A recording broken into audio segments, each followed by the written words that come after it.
everybody, this is Keshvi Sood from the Mind Mentors team, and here we have with us a very special guest, Miss Gloria Fernandez. Hello, ma'am. How are you?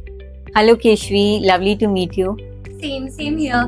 Ma'am, could you please introduce yourself and tell us a little about your life and your work before you connected with the Mind Mentors? So, my name is Miss Gloria Fernandez, and I started my journey as an early childhood care educator.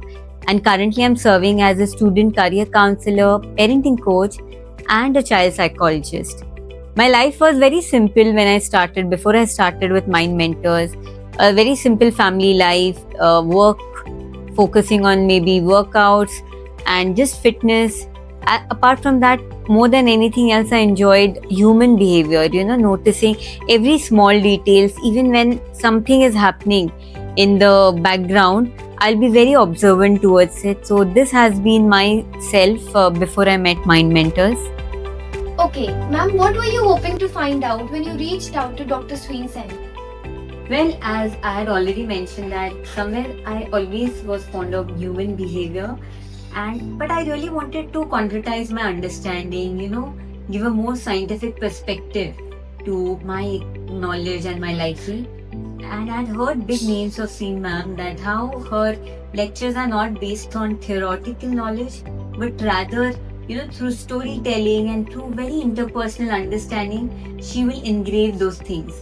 So that is what I was looking for. Ma'am, when you began learning the CBT course, what is the one thing that surprised you the most?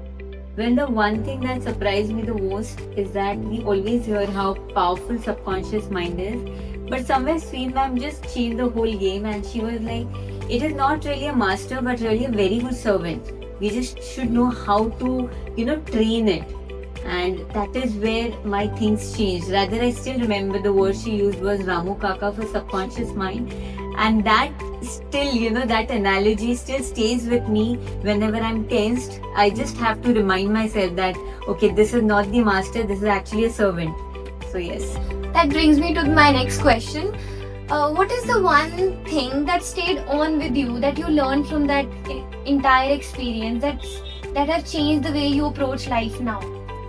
Well, ma'am somewhere very beautifully anchored the fact that how thoughts shape your reality. So no matter what's happening, we don't realize we get into so much of negative thinking and we are not conscious about changing it. But this thing that thoughts shape your reality, this was the biggest takeaway.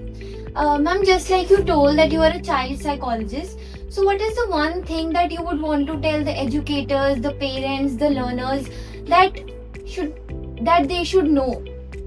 So what is that one thing? Well, the one thing I feel every adult, parents or caregivers should know about children is that they don't want a perfect you. They just want somebody where they can emotionally, regulate themselves.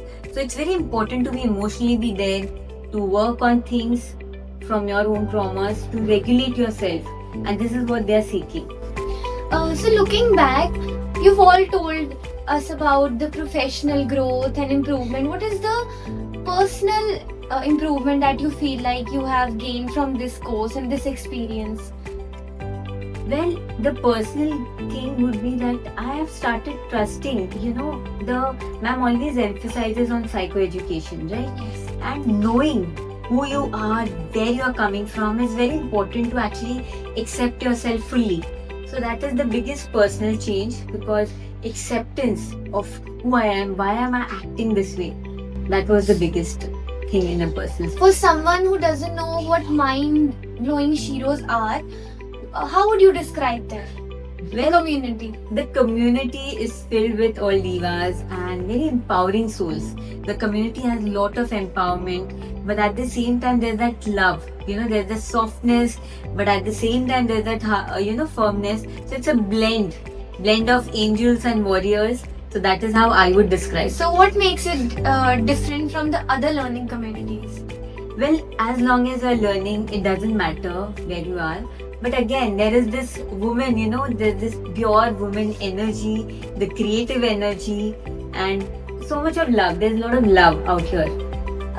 Could you share a moment with Dr. Sween Sen that you cherish till now, or you just gained, or you've learned a lot from? Well, there are so many of them, but at the same time, I think the way she can hold space for someone, no matter what that person is going through, the way she can handle that person, even in my case, when I was so weak and fragile, she just held space. It never felt as if this phase is a burden. It just felt, okay, this is just a part and the bigger picture is very different. And in those low moments, you need someone, who can make you feel that way. That is just a part of the story. So just continue with the flow, with, being little kind on yourself. So that is what. How would you describe her mentoring style? What makes it unique about her? Well, her unique style is that she has empathy and she can hold space for everyone, that no matter how many people are under her, she can still manage to remember, because she cares. She genuinely cares about each one of them. So she'll always remember everything about each one. Okay. And if someone wants to join the Mind Mentors but is still unsure, so what is the one message you would want to give to them that makes them want to join it or motivates them? Okay. So I believe sometimes, as humans, all of us, when we are thinking of enrolling for maybe a course or a counseling, we feel that it's just for that moment, But actually, the bigger picture is that you will start a journey, a new journey. So you really can't compare it with, the small investment of time or any financial investment, because you'll gain a lot more. Trust me on that. It's a continuous effort. It's a continuous effort, and most importantly, there's a journey. Ma'am is not leaving you just like that. So it's a long way to go, and there'll be much more returns than what you are investing in terms of time or any other resource. Ma'am, one last question I would like to ask. If you would compile all your experience in just 3 words, what would they be? Well, there are so many words, but 3 most important words that comes to my mind is faith. You really build that faith in life, in the process, in others. Then love, for sure. When you think of Seen Ma'am, you think of love, because she has a lot of love in her heart. And the third word I would say is strength. So that's a combination. Thank you so much, ma'am. It was lovely talking to you. Thank you so much, Keshni. So guys, this is the Mind Mentors and we'll be back, so stay tuned.